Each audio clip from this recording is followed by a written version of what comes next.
বাংলাদেশের রাজনীতিতে বহু বিষয়ে আলোচিত হচ্ছে। আজকে নতুন করে আলোচনায় এসেছে সেনাপ্রধান প্রায় 7 দিনের সফরে বিদেশে গেলেন। রাশিয়া এবং ক্রোয়েশিয়া সফরে তিনি গেলেন। রাশিয়া সফরে হঠাৎ করে সেনাপ্রধান কেন গেলেন, কেন রাশিয়ার সঙ্গে বৈঠকের প্রয়োজন হলো সেনাপ্রধানের, সেই আলোচনা এখন চতুর্দিকে শুরু হয়েছে। ক্রোয়েশিয়ার ব্যাপারে খুব একটা গুরুত্বপূর্ণ বিষয়াদি সামনে আসবে না, কিন্তু রাশিয়া বিশ্ব পরাশক্তি, অন্যতম একটা পরাশক্তি। রাশিয়ার সঙ্গে মিটিংটা কেন প্রয়োজন হলো, রাশিয়ার সঙ্গে বাংলাদেশের বাণিজ্য সম্পর্ক খুব একটা যে মজবুত সেটা বলা যাবে না।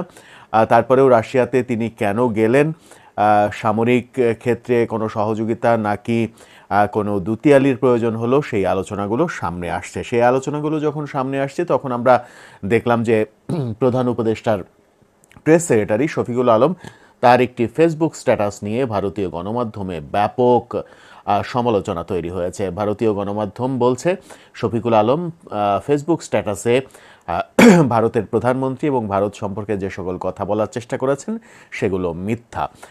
প্রেস সেক্রেটারি শফিকুল আলম কেন মিথ্যা কথার আশ্রয় নিলেন, ভারতীয় গণমাধ্যম কেন সেটাকে মিথ্যা বলছে, সেই আলোচনাটাও করব এই ভিডিওতে। দর্শক থাকতে বলছিলাম সেনাবাহিনী প্রধানের কথা। সেনাবাহিনী প্রধান 7 দিনের সফরে রাশিয়া এবং ক্রোয়েশিয়ায় চলে গেছেন আজকে।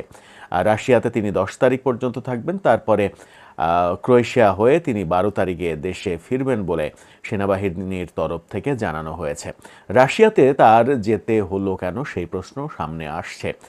রাশিয়ার সঙ্গে বাংলাদেশের বাণিজ্য সম্পর্কের দিকে যদি তাকাই, তাহলে রাশিয়াতে বাংলাদেশি পণ্য রপ্তানি হয় প্রায় $1.72 বিলিয়ন মতো।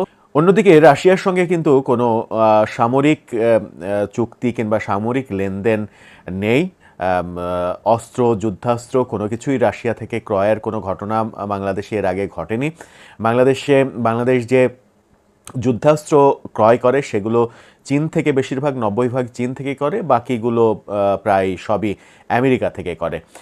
এরকম পরিস্থিতিতে রাশিয়ার সঙ্গে সম্পর্ক কেন তৈরি হলো, যখন আমরা চীন সফর করতে দেখলাম বাংলাদেশের প্রধান উপদেষ্টাকে, চীনের সঙ্গে সম্পর্ক উন্নয়নের দৃশ্য আমরা দেখলাম, সেখানে তো চীনেই সফর করার কথা সেনাপ্রধানের, কারণ চীনের সঙ্গে সম্পর্ক আরও গভীর করতে চাই সরকার যখন। তাহলে চীন সফর না করে রাশিয়া সফর কেন করছেন সেনাপ্রধান, অন্য কোনো কারণ রয়েছে কিনা, সেই আলোচনাগুলো সামনে আসছে।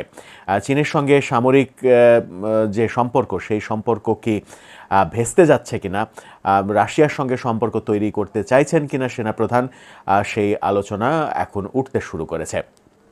পাশাপাশি ক্রোয়েশিয়া সফরেও তিনি যাচ্ছেন, এটাকে নানাভাবে বিশ্লেষণ করার চেষ্টা করছেন নানাজন। এই বিশ্লেষণের মধ্যে দিয়ে কি আসলে বেরিয়ে আসবে সেটা সময়ই বলে দেবে। তবে এটুকু অন্তত বলা যায় যে সেনাপ্রধানের রাশিয়া সফর বিশেষ করে খুবই গুরুত্বপূর্ণ। রাশিয়ার প্রেসিডেন্টের সঙ্গে তিনি দেখা করবেন কিনা সেই ব্যাপারে এখনও নিশ্চিত কোনো তথ্য জানা যায়নি। জানা গেছে যে বিভিন্ন সামরিক স্থাপনাগুলো তিনি ঘুরে দেখবেন, সামরিক প্রধানের সঙ্গে মিটিং করবেন, এরকমটাই সামরিক বাহিনীর প্রেস বিজ্ঞপ্তিতে জানানো হয়েছে।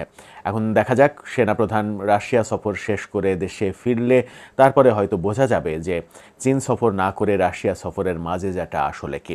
অন্যদিকে প্রধান উপদেষ্টার প্রেস সচিব শফিকুল আলম তিনি ফেসবুকে যে স্ট্যাটাস দিয়েছেন, বিমস্টেকে ভারতের প্রধানমন্ত্রী নরেন্দ্র মোদীর সঙ্গে ডক্টর ইউনূসের মিটিংকে কেন্দ্র করে ফেসবুকে একটা স্ট্যাটাস দিয়েছেন। সেই স্ট্যাটাসের বিরুদ্ধে ভারতীয় প্রায় সব গণমাধ্যম উঠে পড়ে লেগেছে।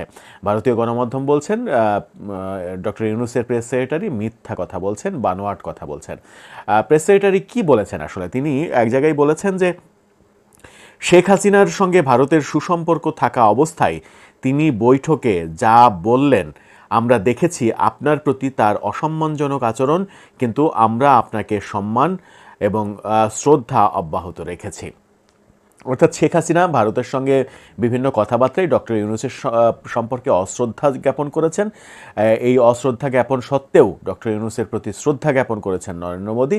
এই রকমটা নাকি নরেন্দ্র মোদী ডক্টর ইউনূসকে বলেছেন। মূলত এই পয়েন্টটা, আরও অনেক পয়েন্ট রয়েছে, মূলত এই পয়েন্টটার বিরোধিতা করছে ভারতীয় গণমাধ্যম। তারা তাদের সোর্স ব্যবহার করে বলছে যে একেবারেই মিথ্যা কথা বলছেন শফিকুল আলম, তার বানানো গল্প এটা, এই ধরনের কোনো কথা নরেন্দ্র মোদী বলেননি। এখন শেখ হাসিনার সঙ্গে নরেন্দ্র মোদী কিংবা ভারতের যে দহরম মহরম সম্পর্ক আমরা দেখছি, সেই সম্পর্কের মধ্যে থেকে নরেন্দ্র মোদীর কি ডক্টর ইউনূসকে উপযাজক হয়ে এ ধরনের কথা বলার কোনো কারণ রয়েছে, যেখানে তিনি ডক্টর ইউনূসকে বলছেন যে শেখ হাসিনা আপনাকে অশ্রদ্ধা করে, আপনাকে অসম্মান করে, সেরকম কথা আমাদেরকে বলে, কিন্তু আমরা আপনাকে শ্রদ্ধা করি। এতই যদি ভালো সম্পর্কই হবে ডক্টর ইউনূসের সঙ্গে নরেন্দ্র মোদীর, তাহলে তো ডক্টর ইউনূসের অনেক দিন আগে পাঠানো চিঠির উত্তর দেওয়ার কথা। এখন পর্যন্ত চিঠির কোনো সুরাহা তো হয়নি, উত্তর পর্যন্ত দেয়নি ভারত, যে চিঠিতে বাংলাদেশ সরকার শেখ হাসিনাকে ফেরত চেয়েছে বাংলাদেশে বিচারের জন্য। সেই দৃশ্য তো আমরা দেখতাম, সেই দৃশ্য হয়ে যেত, কিন্তু প্রেস সচিব শফিকুল আলম যে স্ট্যাটাস দিলেন, সেই স্ট্যাটাসে বোধহয় বাংলাদেশকেই একটা বিতর্কিত অবস্থায় ফেলে দিলেন কিনা সেই প্রশ্ন কিন্তু সামনে এসে যায়। ভারত বাংলাদেশের সম্পর্কে নতুন একটি কোর্স করতে চাই ভারতের প্রধানমন্ত্রী অধ্যাপক ইউনূসকে বৈঠকে বহুবার বলেছেন ভারতের সম্পর্ক বাংলাদেশের মানুষের সঙ্গে কোনো দল বা ব্যক্তির সঙ্গে নয়। অর্থাৎ ভারতের প্রধানমন্ত্রী নরেন্দ্র মোদী শেখ হাসিনার সঙ্গে তার কোনো সম্পর্ক নেই, আওয়ামী লীগের সঙ্গে তার কোনো সম্পর্ক নেই, সম্পর্ক বাংলাদেশের জনগণের সঙ্গে, আর জনগণের প্রধান যেহেতু আপনি এখন ডক্টর ইউনূস, আপনার সঙ্গে এই সম্পর্ক, এরকমটা ভারতের প্রধানমন্ত্রী বলতে চেয়েছেন। মূলত বাংলাদেশের প্রেস সেক্রেটারি তেমনটাই বোঝাতে চেয়েছেন তার স্ট্যাটাসে। সেই স্ট্যাটাসটা নিয়েই ভারতীয় গণমাধ্যম খবর করেছে। ভারতীয় গণমাধ্যম একদিন আগে দেয়া এই স্ট্যাটাসের প্রতিবাদ করছে এবং বলছে এটা মিথ্যা। বাংলাদেশের প্রধান উপদেষ্টার প্রেস সেক্রেটারি এই মিথ্যা কথা যদি বলে থাকেন, তাহলে কেন তিনি বললেন, নাকি ভারতীয় মিডিয়ায় এটাকে মিথ্যা বলছে অযথা? বাংলাদেশের প্রেস সেক্রেটারি সত্য কথা বলেছেন, যেটা নরেন্দ্র মোদী বলার পরেও স্বীকার করছেন না ভারতীয় মিডিয়ার সাংবাদিকরা।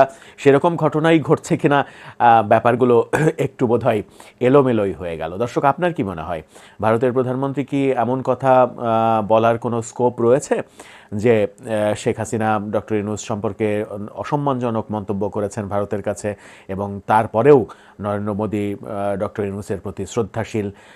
আওয়ামী লীগের সঙ্গে, শেখ হাসিনার সঙ্গে, কোনো ব্যক্তির সঙ্গে, দলের সঙ্গে ভারতের কোনো সম্পর্ক নেই, সম্পর্ক জনগণের সঙ্গে অর্থাৎ বর্তমান সরকারের সঙ্গে।